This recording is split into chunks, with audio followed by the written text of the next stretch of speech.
welcome to G's Tite Lines. So in the Alcock Smith household we've got a birthday amongst the ranks, and obviously with lockdown and all the eateries being shut we can't take anybody out for a meal. So Louise has decided we're going to have a nice sitting meal this evening, and we've got some monk tails in the freezer that we brought from our good friend Ben Eglinton down at Newquay Harbour, supporting local industry. And Louise has asked me to prepare those for the meal for this evening, so I thought get some content up and just give you guys a little bit of information on how I prepare monkfish. So there's numerous ways that monkfish can be cooked. It can be skinned and cooked on the bone, but Louise has asked me specifically to fillet the fish for the recipe she's got for this evening.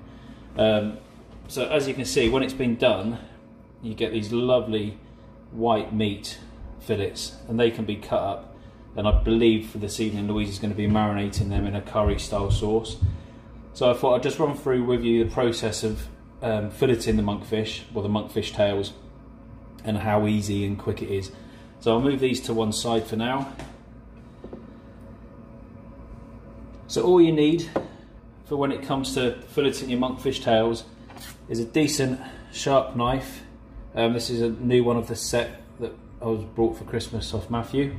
A pair of scissors, a piece of kitchen roll to get the snot off your hands, and a glass cutting board. So when you get your monk tails, generally speaking they'll come like this. They'll already be prepared for you, and you'll find on one end you normally have a pair. They're not what they look like they are, that's actually the fish's kidneys. So the first thing we need to do is remove those kidneys, and you'll always find you have a portion of bone sticking out the end there. So cut that off, get it gone, and then just neaten off the end of that fillet there, and that will take away the kidney with it and dispose of them. Right, this is the bottom of the fish, this is the top of the fish. Lay the fish bottom down, and you'll find it's got this long dorsal, secondary dorsal fin here. Move your knife to one side, take your scissors and chop it off. Make sure you cut all the way to the end, because otherwise you'll find the little bony spines of the fin quite finicky to get rid of once you've got rid of that fin there. Chuck it away, flip her over, and then just short of the tail you'll see there's the anal fin there. Again, exactly the same as before. Get your scissors underneath, give it a chop. Now the beauty with monk is, unlike most fish, especially white fish and oily fish like your mackerel and herring, it's got very little smell to it, so it's quite inoffensive. Now the skin, you've got the main skin, and then underneath there's a secondary membrane. If you don't remove that membrane when it comes to cooking, it holds the fish quite firm and it goes quite leathery. So to get the skin off, quite simply, get your finger underneath, pull it away, pull it all the way down and over the tail, like so. That's that done. And take your scissors, and just short of the knuckle of the tail, gone. So that's almost there now. So what I'm going to do is take my knife, and these are the back of the wings of the monk, if you like, that haven't been trimmed off when the fish has been processed. Move those.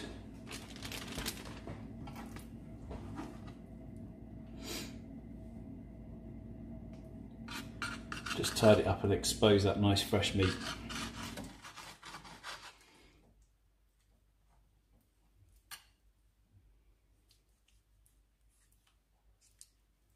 You can see there, this is that membrane I was talking about. So while you've got that there, just pull it off. And it comes off like snot. And again, just get your thumb and forefinger and just pull away what you can of this membrane underneath the skin.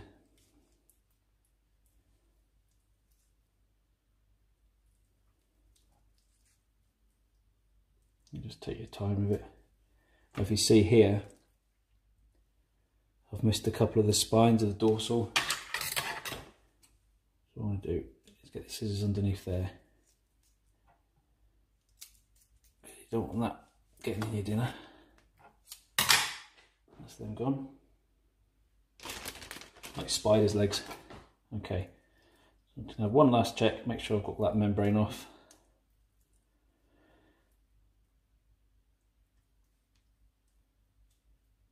Now the other good thing about monk,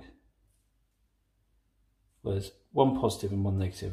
You have to take a bit of time to make sure you get all this off, because it wouldn't ruin your meal, but it'll just make it a bit unpalatable. But the massive thumbs up about monk, and the massive bonus, is you've only got the one bone to remove.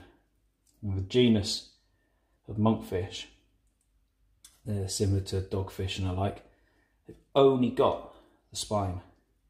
So all of this is meat that can be cut straight off the spine and then prepared to eat. So I'm happy now where that is. So I'm moving the scissors out of the way. So firstly, lay the fish on its side. Here's the spine running all the way up there. Take the knife in with the point away from you and run that along the spine to there. Flip it over, do exactly the same on the other side.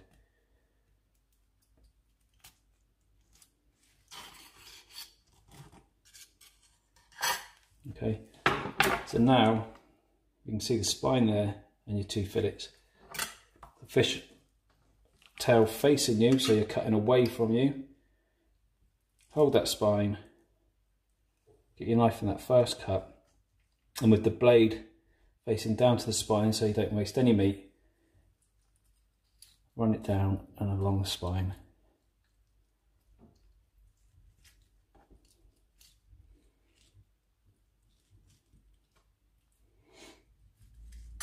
Okay, there you have one lovely fillet. And the other side is even easier, because you can lay that now flat on your glass board.